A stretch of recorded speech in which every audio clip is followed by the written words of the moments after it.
Bon, alors avant de lire le passage de l'Écriture, je vous invite à une prière.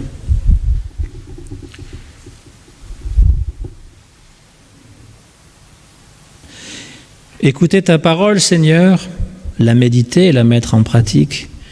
Tel est le chemin du disciple qui désire construire sa maison sur le roc. Ce chemin est semé d'embûches.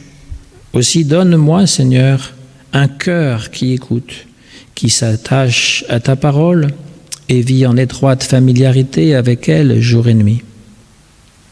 Peu à peu, je lui permettrai de s'installer dans mes pensées et d'imprégner mes tâches quotidiennes. Alors, face aux tempêtes de l'existence, petites et grandes, elle demeurera la lampe sur mes pas, le point d'ancrage qui demeure solide quand il n'y a plus rien. Amen. Nous lirons donc l'évangile de Marc, chapitre 6, à partir du verset 30.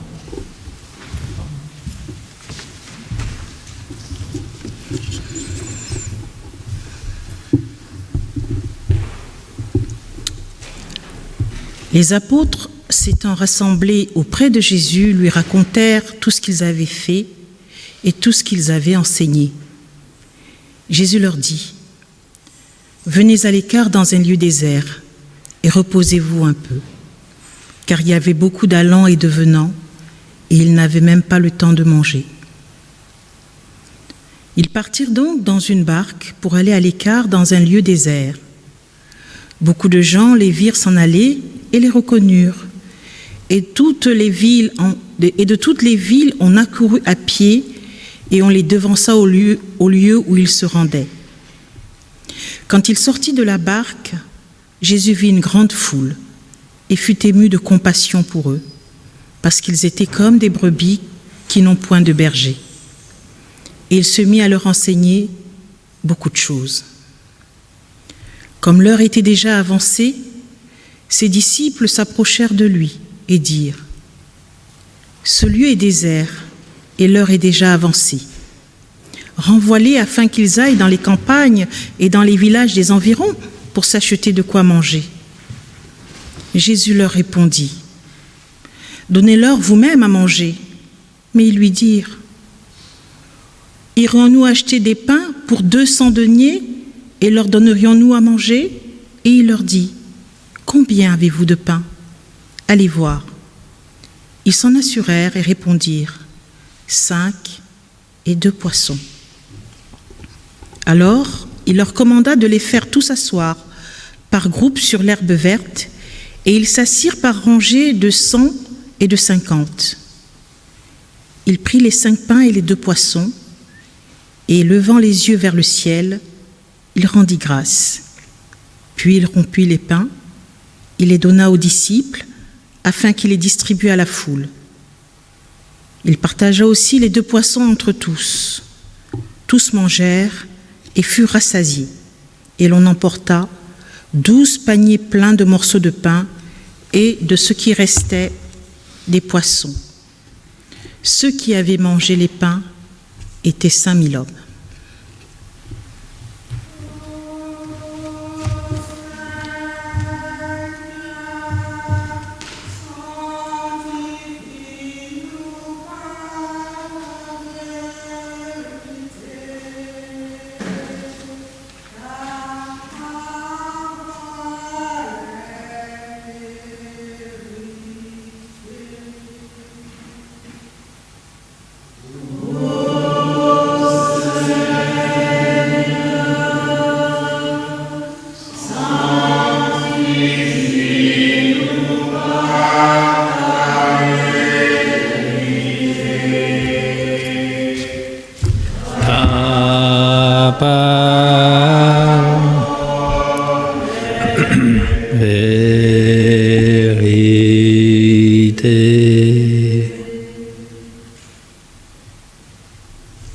Dans ce chapitre 6, au début, Jésus envoie 12 personnes. Donc, apôtres, ce sont les envoyés. Et il les envoie en leur disant de ne pas prendre ni pain, ni sac, ni monnaie à la ceinture, et allaient tout simplement répandre la bonne nouvelle. Et donc là, on nous apprend qu'ils sont revenus de leur mission et qu'ils sont en train de discuter de ce qu'ils ont vu et enseigné. Et Jésus leur dit, « Venez à l'écart dans un lieu désert et reposez-vous un peu. » C'est-à-dire que quand on travaille, on a besoin aussi d'avoir un peu de repos. On en discutait juste avant à propos d'être travaillé et d'être reposé. On a besoin de cette alternance pour récupérer ses forces. Or, ce qui arrive, c'est que les apôtres n'ont pas même le temps de prendre du repos, d'être à l'écart, parce que la foule, fascinée par Jésus, eh bien, le presse de toutes parts. Et alors, Jésus va décider de traverser le lac. Souvent, il faisait ça, il traverse le lac de Galilée. Donc, je ne sais pas si vous avez une image mentale de ce lac, on l'appelle aussi la mer de Galilée, parce que c'est un lac qui est très grand et qui peut être très agité aussi, il peut avoir des tempêtes. En tout cas, à chaque fois que je suis allé sur ce lac avec un groupe de chrétiens, il a toujours plu. Je ne sais pas pourquoi, il pleut juste au moment où on est en plein lac. Une fois qu'on est parti, tout va bien. À nouveau, il fait beau. Donc, on peut s'imaginer que pour se rendre d'un côté, pas nécessairement traverser tout le lac, mais faire le tour pour aller dans une autre ville, ça prend du temps. Or là, qu'est-ce qui arrive? La foule a couru plus vite que le bateau pour arriver là où il voulait aller. Il y a des gens qui savent ça, on court après la personne, et même s'il est en voiture, on arrive en même temps que la personne. Et donc, là, Jésus, au lieu d'être en colère contre eux, ça lui arrive d'être en colère, et même d'être en colère parce qu'on lui demande de guérir quelqu'un. C'est vrai, ça lui arrive, parce qu'il est humain, parce que ça le dérange dans sa mission. Mais là, on lui dit qu'il a compassion. Il est ému, il est pris aux entrailles. Bon, l'expression biblique, c'est pris aux entrailles, c'est l'émotion de la compassion. Il est rempli de compassion pour cette foule parce qu'ils sont comme un troupeau de moutons sans berger. Aujourd'hui, quand on utilise l'expression un troupeau de moutons, c'est jamais très élogieux. C'est pour décrire des gens qui sont stupides et qui suivent sans comprendre. Mais à l'époque, les moutons, ça représentait la richesse. Il n'y avait pas de voiture, il n'y avait pas de chemin de fer, il n'y avait pas d'avion, il n'y avait pas d'internet. Point Wi-Fi, ça n'existait pas. Et donc, la plupart des gens, ils étaient des bergers où ils s'occupaient de leur richesse, c'était d'avoir des récoltes. S'ils n'étaient pas dans les hautes fonctions, évidemment, ça existait aussi les hautes fonctions en Israël, dans le peuple d'Israël, les hautes fonctions, c'était s'occuper dans le temple. Ceux qui étaient prêtres dans le temple ou qui étaient serviteurs dans le temple, ils étaient en général logés, nourris. Et l'argent, puisque les pèlerins venaient, donner. Voilà. Ou travailler comme Matthieu, l'évangéliste Matthieu était autrefois collecteur d'impôts. À l'époque, ça payait bien. Pourquoi? Parce il s'arrangeait toujours pour tricher un peu, pour prendre une partie d'eux-mêmes, et il travaillait pour les Romains, qui, ça ne les dérangeait pas, du moment qu'ils percevaient les impôts, ça ne dérangeait pas qu'ils se servent au passage. Donc on considérait les gens, les collecteurs d'impôts, comme malhonnêtes. Aujourd'hui, ils ne sont pas nécessairement malhonnêtes, mais ils sont casse-pieds, parce qu'ils vont toujours réclamer finalement une petite chose qu'on aurait oubliée, qui sont à la faveur du gouvernement, jamais en la nôtre, n'est-ce pas? Mais bon, en général, s'ils sont malhonnêtes, ils vont se faire attraper aujourd'hui. Mais à l'époque, ils étaient considérés comme ça. Donc, l'exemple de Jésus, qu'il donne souvent sur les affaires quotidiennes, ça comportait des moutons, des bergers, etc. Et là, il dit, ils sont comme des brebis sans berger, et ça fait référence à un texte d'Ézéchiel, le prophète, qui, Dieu lui parle en disant « Quel malheur pour les bergers d'Israël qui se repaissaient eux-mêmes. » Les bergers ne devraient-ils pas faire paître le troupeau? Mais vous mangez la graisse, vous êtes vêtus de la laine, vous avez sacrifié les bêtes grasses, vous ne faites pas paître le troupeau, vous n'avez pas fait reprendre des forces aux bêtes qui étaient faibles, soignez celles qui étaient malades, pensez celles qui étaient blessées. Vous n'avez pas ramené celles qui s'égaraient, cherché celles qui étaient perdues, mais vous les avez dominées avec force et avec rudesse. Elles se sont dispersées faute de bergers. Elles sont devenues en proie de tous les animaux sauvages. Elles se sont dispersées. Donc il y a un réquisitoire contre les bergers d'Israël, et ces bergers d'Israël, ce sont les rois, ce sont les dirigeants. D'ailleurs, un des premiers rois, David, était berger au départ, avant de devenir roi. Et donc, lorsqu'on dit berger d'Israël, dans la Bible, on se réfère au roi, qui normalement devrait s'occuper de toute la population. Et là, il y a une métaphore, donc le peuple est un troupeau de moutons, alors, encore une fois, pas dans le sens qu'on comprend aujourd'hui, pas dans le sens de bande d'imbéciles, mais dans le sens que c'était la richesse du pays, et les rois auraient dû s'occuper de toutes les bêtes, de faire en sorte que celles qui n'avaient pas de force puissent reprendre des forces, celles qui étaient blessées puissent être guéries, celles qui étaient perdues puissent être ramenées, mais au contraire, ils ont délaissé les plus faibles, et les plus grasses, ils les ont tuées, ils les ont mangées. En gros, c'est ça, et ils ont pris la laine pour se vêtir, et ça me rappelle un proverbe. On le dit bulgare, je ne sais pas. Les moutons se sont toujours méfiés du loup. Et finalement, c'est le berger qui les a mangés. Eh oui, on oublie souvent ça. Hein.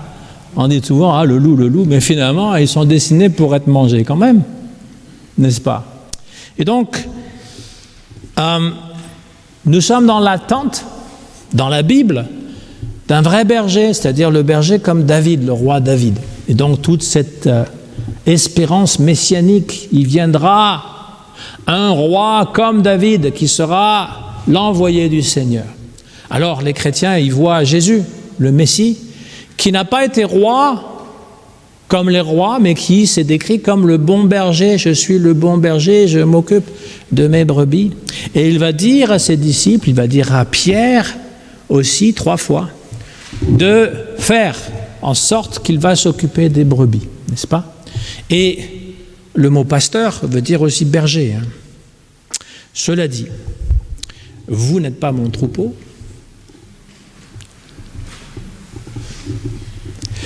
Et deuxièmement, je ne me sens pas coupable de l'appellation mauvais berger dans ce texte. Pourquoi? Parce que je ne suis pas roi. Et la grande force du protestantisme, qui diminue évidemment, le protestantisme en France diminue considérablement, on est d'accord. Le christianisme en général, disons qu'il prend des formes nouvelles. On a autant de chrétiens en France aujourd'hui, mais ce sont beaucoup de petites églises indépendantes, souvent ethniques, qui marchent mieux que les églises traditionnelles. Voilà. Mais cela dit, la grande force du protestantisme, et je ne me lasserai jamais de le dire, c'est la liberté de penser déjà, la liberté de venir au culte ou de ne pas venir, la liberté de décider ce que vous devez faire. Le pasteur n'a aucune emprise sur vous. Peut-être au 19e siècle, au 18e siècle, là où il y avait des familles protestantes, peut-être qu'il y avait, et l'autorité, on était avant mai 68, donc l'autorité était encore importante, le docteur avait une autorité, le pasteur avait une autorité, l'instituteur avait une autorité, le juge. Aujourd'hui, j'étais professeur, je sais de quoi je parle, il faut vraiment que tu t'imposes ton autorité parce que tu n'es pas soutenu, ni par les parents, ni par la direction. Et pasteur, ma foi, Moi, j'ai plus l'impression d'être proche du prophète que du roi, honnêtement. Le prophète qui prêche parfois dans un désert, n'est-ce pas? Et j'ai plus cette impression-là, parfois d'être un docteur, parce que c'est toujours ce côté un peu du professeur, mais j'ai vraiment pas l'impression de contrôler les paroissiens et de leur dire ce qu'ils doivent faire et penser. On peut en discuter après, hein. Moi je suis ouvert à tout ça.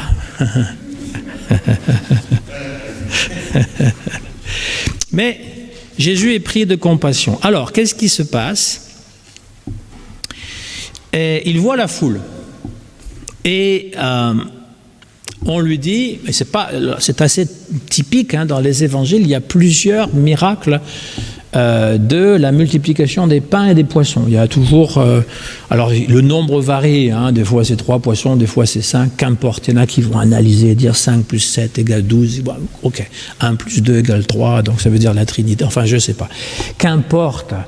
Le fait est que la première réaction de Jésus, qui dit, ben voilà, il y a tous ces gens, ils ont faim, bon, qu'est-ce qu'on va faire? Il dit, ben donnez-leur vous-même à manger. Et là... Donc il n'y a pas de miracle du tout. Et là, ils estiment que ça va coûter cher. 200 deniers, alors c'est une somme assez considérable parce que une journée de salaire, c'était 1 denier. Alors vous imaginez, c'est presque une année de salaire pour nourrir tous ces gens. Mais au départ, Jésus leur dit, donnez-leur vous-même à manger. Ce qui veut dire que l'Église, qui est au service du Christ, doit donner ce qu'elle a. C'est tout. Elle ne peut pas donner plus que ce qu'elle a. En termes matériels, je parle, hein, je ne parle pas juste spirituel. Je parle que si le diaconat a possibilité d'aider certaines personnes, elle va donner jusqu'à sa possibilité d'aider. Et on ne pourra pas faire de miracle. Par exemple, le nombre de personnes qui demandent d'avoir un logement. Ben oui, c'est un problème. En région parisienne, le logement est très cher. Et on ne dispose pas de logement. Alors maintenant que je sais qu'il y a beaucoup de tentes qui sont dans le bois de Vincennes, c'est une possibilité d'offrir une tente à quelqu'un qui vient nous voir. C'est pas génial, mais c'est mieux que dormir dans la rue. Sinon, c'est l'armée du salut. Et l'armée du salut, c'est une nuit. Il faut renouveler. Je donne juste cet exemple parce que les besoins sont très grands, en fait. Et on n'est pas dans une région qui est défavorisée, n'est-ce pas? Mais voilà, la première réponse que Jésus donne, donnez-leur vous-même à manger. Donc là, il réalise, mais on ne peut pas. Donc il dit, ben, qu'est-ce que vous avez? Donc là, il leur sort le fameux poisson. Alors je ne sais pas si le poisson est déjà fumé, parce que manger un poisson tout frais, c'est peut-être pas génial, à moins qu'on soit japonais, hein, pour montrer que le poisson est frais. Et donc, il va multiplier, et il fait des gestes tout à fait ordinaires, c'est-à-dire qu'il fait une bénédiction, comme tout juif fait avant de manger, n'est-ce pas? Et puis, il y a la multiplication. Et donc, en fait, là encore, l'idée, c'est de partager ce qu'on a, et quand on partage, eh bien, on s'aperçoit qu'on avait plus que ce qu'on avait. Après, l'idée du miracle, on peut s'attacher dessus ou non. La foule, en général, est friande de miracles. Moi, si je pouvais multiplier les pains, surtout l'argent, je pense que l'Église serait plus populaire. Si je pouvais guérir les boiteux, les aveugles, les sidéens, les gens qui ont le cancer et tout ça, là aussi, je pense qu'il y aurait une grande queue qui va jusqu'au marché pour rentrer dans le temple. Parce que les gens, ils sont très friands, ils demandent des miracles. La religion, pour eux, c'est une réponse miraculeuse, en fait. Donc, plus c'est miraculeux, plus ça va attirer des gens. Alors, parfois, on réduit Jésus à ça. On pense qu'il a fait beaucoup de miracles et c'est pour ça qu'on croit en lui. Et pourtant, lorsqu'on lit les évangiles avec un peu d'attention, on voit que Jésus, ça ne lui plaît pas qu'on lui demande d'intervenir. D'ailleurs, la première réaction qu'il a face à la foule qui est sans berger, c'est de lui annoncer la bonne nouvelle, de lui parler. Et la bonne nouvelle, il s'agit d'un enseignement spirituel. Il s'agit finalement de enseigner et de leur montrer comment on peut améliorer sa relation avec Dieu, avec le prochain, avec nous-mêmes aussi. Ça commence aussi par nous-mêmes. Si nous nous sentons aimés de Dieu, nous nous sentons mieux dans notre peau. Et du coup, nous pouvons aussi aimer quelqu'un d'autre à sa juste valeur. Et donc, c'est ça qu'il leur enseigne.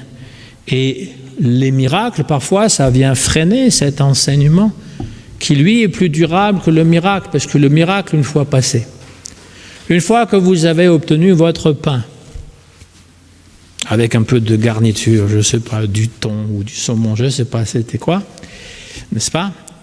Vous avez mangé, vous vous êtes rassasié, c'est très bien. Eh bien, 24 heures plus tard, ça recommence. Il faut un nouveau miracle. Il faut faire à nouveau des pains avec... Mais oui. Et donc, la nourriture matérielle, la soif que nous avons et la faim que nous éprouvons, Jésus le dit à la Samaritaine, « Bois de mon eau, tu n'auras plus jamais soif. » Et le paradoxe, c'est quand il lui demande, c'est que lui-même a soif. Il est auprès d'un puits et il lui demande de l'eau. Elle lui dit, mais toi tu es juif, tu me demandes à une Samaritaine de l'eau? Ne sais-tu pas qu'on ne se parle pas, on ne s'aime pas trop? Et lui, dans la conversation, il en vient à dire que ceux qui boiront de ton eau, ils auront toujours soif. Mais si tu bois l'eau que je te donne, tu n'auras plus jamais soif. Il déplace. On ne dit pas qu'il a bu d'ailleurs. On ne dit pas que la Samaritaine lui a donné à boire. Probablement, mais ce n'est pas important pour le texte. Il parle de cette eau et le pain. On l'a vu la dernière fois. Le pain de vie. Je suis le pain de vie. Vos ancêtres ont mangé la manne. C'était un miracle. Ça tombait du ciel. C'était des choses à manger. Et ils sont morts. Je vous donne le pain qui vous donnera la vie éternelle. Parfois, on pense que c'est le pain de la Sainte Seine, de l'Eucharistie. Oui et non. C'est pas encore une fois, c'est une des grandes différences avec les catholiques. On ne pense pas que le pain est la matérialisation du Christ dans le pain. C'est très discutable parce qu'il y a toutes sortes de différentes opinions, n'est-ce pas? Mais Jésus est tout aussi présent parmi nous sans le pain, sans le rite, le rituel. Il est tout aussi présent puisqu'il dit « Là où 2 ou 3 sont réunis en mon nom, je suis là au milieu de vous. » Et même quand on est seul, il est là aussi. Et c'est ça, l'enseignement. L'enseignement, c'est que nous ne sommes jamais seuls, nous ne sommes jamais dans le besoin complet. Même parmi les pires difficultés, Jésus est là. Un tout petit peu plus loin, Jésus marche sur les eaux. Ils pensent que c'est un fantôme. Les disciples pensent que c'est un fantôme et ils ont peur. Et l'eau matérialise finalement la mort et Jésus qui a transcendé la mort qui marche dessus. De quelle mort s'agit-il? Nous allons tous mourir. Je suis désolé de vous l'apprendre. Ah, j'espère que ce ne sera pas aujourd'hui. Mais c'est une réalité de la vie, même si on est chrétien. Donc quand il dit, oui, mais Jésus dit, celui qui croit en moi ne mourra pas quand bien même il serait mort. Qu'est-ce que ça veut dire? Il ne parle pas du corps. Il parle de l'esprit. Il parle d'une autre vie qui nous est invisible. Dieu existe et on ne le voit pas. Le vent existe, on le ressent, n'est-ce pas? On ne le voit pas. Votre esprit existe, ce que vous pensez maintenant, n'est-ce pas? Il y en a qui pensent, j'aimerais bien retourner chez moi. Il y en a qui pensent, ah, il dit des choses intéressantes. D'autres, au contraire, qui vont dire, pensez, mais c'est barbant son truc. Heureusement, je ne sais pas. C'est invisible, c'est dans la tête. Mais ça existe. Parce qu'on pense sans arrêt. On conduit, on regarde la route, on peut écouter de la musique et on pense en même temps. 3 choses. Si ce n'est pas d'autre chose, se curer les dents, hein, parler, s'engueuler avec quelqu'un, téléphoner, enfin toutes ces choses à la fois. Donc, voilà. Et il y a des choses qui ne sont pas visibles, mais elles existent. L'amour. Comment est-ce qu'on prouve l'amour? Par des paroles, oui. Mais ça ne se démontre pas. Ça ne peut pas se démontrer, on le montre par des actions, on le dit, mais on ne peut pas, en fait, transmettre ce que l'on ressent. Et ça existe. et le lien qu'on a avec quelqu'un qu'on a aimé, quand bien même il serait mort. Vous pensez que ça a disparu? Vous pensez que la religion populaire qui fait que les gens vont dans les cimetières et ils vont décorer les tombes de leurs proches, leur parler même, vous pensez que c'est totalement aberrant? Ou est-ce qu'il n'y a pas une petite parcelle de vérité malgré tout? Je l'ai bien dit, malgré tout. Je ne dis pas que cette façon de faire est nécessairement la bonne, mais elle n'est pas nécessairement dénuée de sens. Parce qu'on sait très bien qu'il y a un lien invisible qui nous relie. Et donc Jésus est venu pour nous enseigner tout ça.